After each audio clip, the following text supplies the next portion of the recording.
Hi everyone, it's Marky. Let's talk about the soap molds making kit.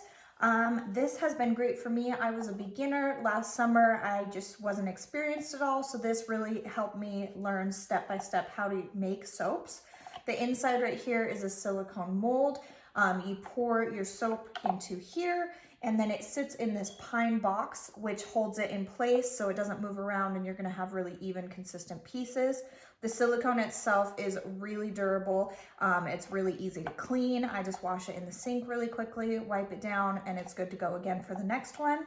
Another piece that it comes with is this bamboo cutting box. So once you take your soap out of the silicone mold, you put it right in here, and then it comes with two different slicers. It has a straight edge and also a wavy edge, and they're both stainless steel, so also really easy to clean. They're gonna stay sharp enough to cut through your soaps.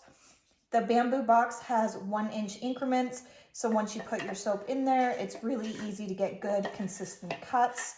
I have enjoyed this for about a year. I got it last summer and I have loved it. I've made tons of soaps with it. It's held up really well. I think if you're a beginner or if you were already experienced, I think this would be a great kit for you. It's helped me make tons of really cute soaps. So I would highly recommend this product, and I hope this was helpful. Thank you.